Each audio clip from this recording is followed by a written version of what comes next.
दोस्तों नमस्कार। सबसे बड़ा सवाल यहाँ पर यह उठ रहा है आज की तारीख में कि जब विपक्ष ये हल्ला बोल कर रहा है कि आखिरकार कैसे वो अपनी और लोकतंत्र की साख बचाएगा, तो ऐसे में फॉर्म 17C वही एक मंत्र बचता है जो कि विपक्ष के बहुत काम आएगा। क्या वाकई में कल इसका इतना बड़ा इस्तेमाल होने वाला है? सवाल यहाँ पर यह है, क्या वाकई में इस वक्त फॉर्म 17C एग्जिट पोल को खत्म कर सकता है या यूं कहे कि ध्वस्त कर सकता है? उसके क्या परिणाम बदल सकते हैं? ये तमाम सवाल यहाँ पर हैं।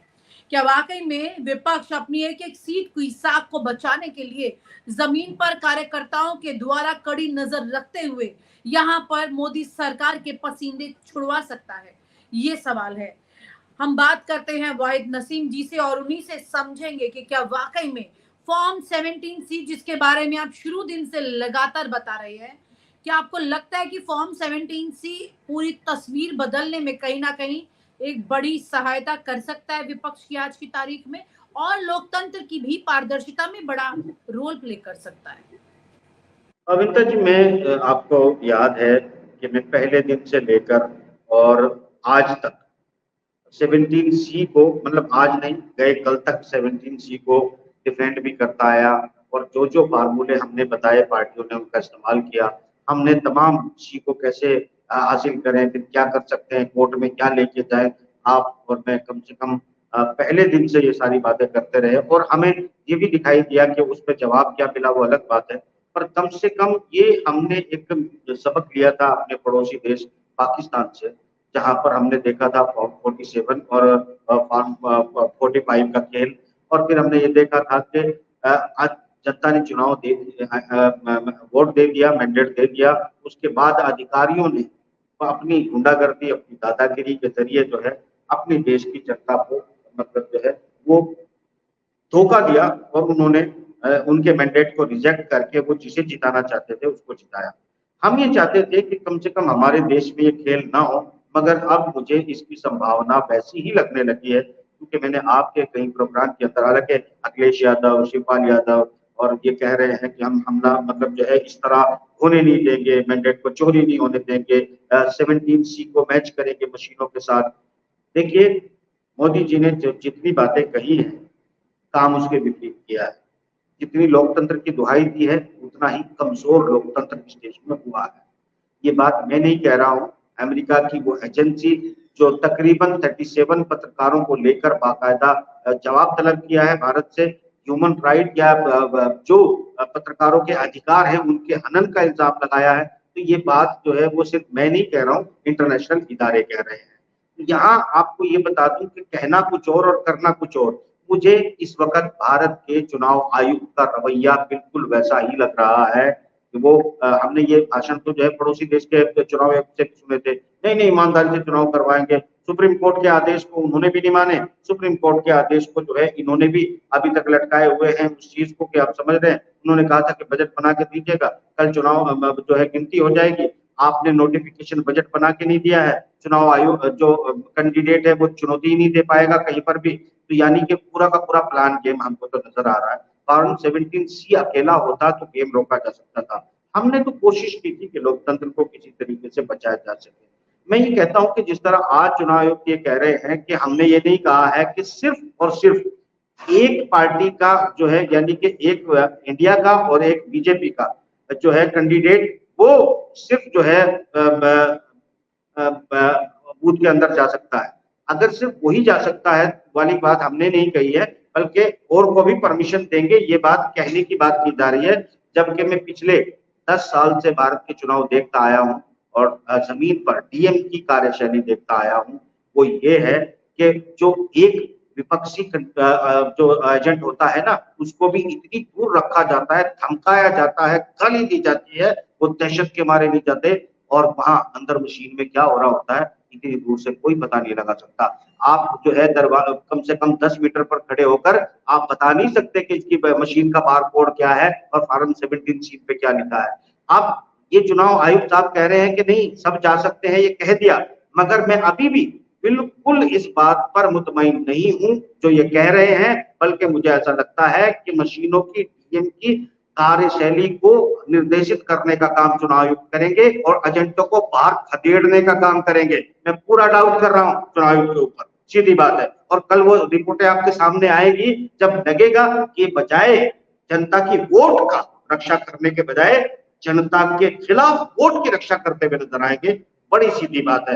क्योंकि ये कार्यशैली मैं सिर्फ एक देश में नहीं देख रहा हूं, मैं दुनिया में देख रहा हूं। मैं इल्जाम लगा चुका हूं कि ब्रिटेन चाहता है कि वो अपने कॉलोनियों को दोबारा से जिंदा करे। राष्ट्रपति शासन की बात, राष्ट्रपति प्रणाली की बात आपके साथ कर चुका हूं। मैंने वो बातें शायद अभी ये देश जब नहीं कर पाएगा कि असल में सिर्फ राजतंत्र जो है वो एक झंडा गाड़ के ही राजतंत्र नहीं होता। राजतंत्र के बहुत सारे तरीके होते हैं और राजतंत्र की तरफ जो है डेमोक्रेटिक सिस्टम को बदलने के इशारे में, एजुकेटेड तरीके में, बहुत कैलकुलेटेड तरीके में मैं 15 बहुत मतलब एक कोशिश कर रहा हूं समझाने की, मगर अफसोस मुझे इस बात के दर्शकों पर भी होता है। यही वजह है कि जब मैं कैलकुलेट करता हूं, मैं देखता हूं कि किस तरह हम अंग्रेजों के भी आराम से 150-200 साल जो गुलाम रहे हैं और खुशी खुशी रहे हैं, वो क्यों रहे हैं? उनका भी एक निजाम था, एक सिस्टम था, एक कोर्ट को जवाब दे होते थे, ब्रिटेन को जवाब दे होते थे। इस वक्त इस देश में जो सिस्टम काम कर रहा है वो दो लोगों को जवाब दे है, किसी सिस्टम को जवाब दे नहीं है। और यहाँ आप ये समझ रहे हैं कि चुनाव आयुक्त ने आके कॉन्फ्रेंस कर दी और अखिलेश यादव जी और देश की जनता जो है अपने मैंडेट को बचा लेगी, तो मुझे इसकी संभावनाएं नजर नहीं आती। चूंकि ब्लूमबर्ग जिस तरीके से स्वागत कर रहा है मोदी जी का, तो वो बड़े पक्के लोग हैं, उनके बड़े लंबे हाथ हैं। वो जानते हैं कि कहां पर क्या करवाना है और क्या पर क्या करना है और क्या हो रहा है, वो सब जानते हैं। देश की जनता नहीं जानती, वो अलग बात है।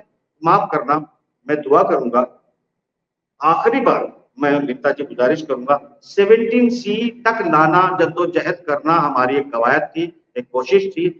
बेईमानी के बहुत रास्ते हैं, बहुत रास्ते हैं, उन्हें रोका नहीं जा सकता। सोनिया गांधी के बयान से जरूर लगता है, हमें अभी कोई मित्र बता रहा था इंडिया से कि सोनिया गांधी ने बड़े कॉन्फिडेंट अंदाज में ये बोला है कि जो चुनाव है एग्जिट पोल के अगेंस्ट होने वाला है और इंडिया सरकार बनाने वाली है और सोनिया गांधी हवा में ये बात नहीं कर सकती।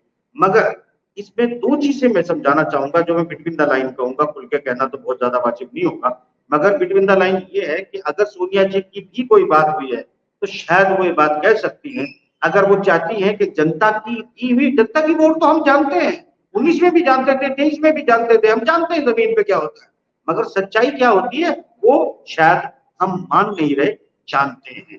तो अगर सोनिया जी की कोई आश्वासन है तो मैं मान सकता हूँ, वरना जिस तरह जोन से अखबारों को मैं इंटरनेशनल पढ़ रहा हूँ, मैं उस पर पूरी तरह डाउटफुल हूँ, क्योंकि वो तभी लिखते हैं जब माहौल बनाना होता है, उन्हें पता सब कुछ होता है, करना क्या होता है वो उस तरफ माहौल बनाने का काम करते हैं। माफ करना, जो आने वाले दिन हैं वो दुनिया में युद्ध के हैं, मैं पहले ही कह चुका हूँ। दूसरी बात, जिस तरीके से मैंने पिछले एक प्रोग्राम में आपके साथ बांग्लादेश की बात की थी कि बांग्लादेश की प्रधानमंत्री कहती है कि यहाँ पर एक छोटा सा देश तोड़ के दे दो तो हम तुम्हें चुनाव जिता देंगे। सोचिए, चुनाव वोट देने वाले बंगाली, लड़ने वाले बंगाली, और चुनाव जिताने की गारंटी कोई गोरा एक आदमी आके दे रहा है। यही खेल होता है दुनिया के अंदर, यही कमिटमेंट होते हैं, यही फायदे करवाए जाते हैं, फायदे होते हैं। मगर मेरे देश की जनता जो निहायत दुनिया में सबसे ज्यादा अपने आप को बड़ी लिखी समझती है, दुनिया की सबसे अनपढ़ कौम है, दुनिया की सबसे अनपढ़ कौम है, मानेगी आज भी नहीं। अरे मुझे गाली दोगे ना, दो गाली, मगर मैं तुमको पढ़ा लिखा नहीं कह सकता, क्योंकि तुम अपने वोट की रक्षा तो बहुत दूर की बात है, आप अपने विचार की रक्षा करने के में भी इस वक्त सक्षम नहीं हो। तो सवाल बड़ा सीधा सा है, जो हम देखेंगे, कल देखेंगे, आप भी देखेंगे विनीता जी, भाई जिन्होंने वोट दिया है, डेमोक्रेटिक वैल्यू, अब मैंने इस डेमोक्रेसी की जो रिप्रेजेंटेटिव डेमोक्रेसी होती है उसको कैसे, तो बहुत सारी लंबी बातें थी, शायद मैं नहीं कर पा। अगर कोई खास प्रोग्राम इन लोगों के लिए करेंगे तो वो इनके पल्ले भी नहीं पड़ता, समझ भी नहीं आता, बताइए कौन से दुनिया के नागरिक हैं। तो कुल मिलाकर बात यह है, जो सिचुएशन विनीता जी मौजूद है, मैं भरोसा करने के लिए तैयार नहीं हूँ, ना मैं भरोसा कर रहा हूँ सोनिया गांधी के बयान पर। हो सकता है वो भी अपने लोगों को मॉरल बढ़ाने की बात कर रही हो।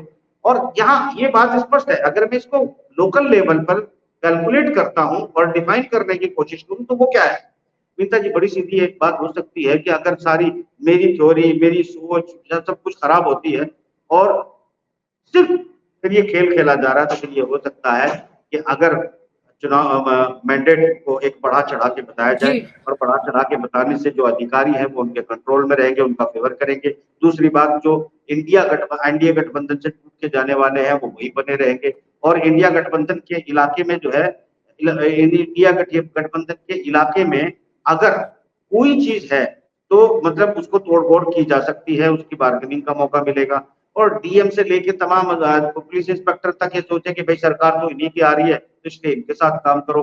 ये गेम हो सकता है, मगर मैं फिर भी ये देखता हूँ विनीता जी कि सिर्फ इतना सा गेम इसलिए नहीं हो सकता क्योंकि मोदी जी 10 साल में नहीं बल्कि जो इन्होंने बाकायदा माफ करना, जो इन्होंने गुजरात में कार्यकाल अपना गुजारा है, उस कार्यकाल में ये बात इनको बहुत अच्छे से समझ आ गई है कि जनता जो है आप उसे बड़े अच्छे से कंट्रोल कर सकते हो और वो उसे जो चाहे जिस चाहे दिशा में ले जाया जा सकता है।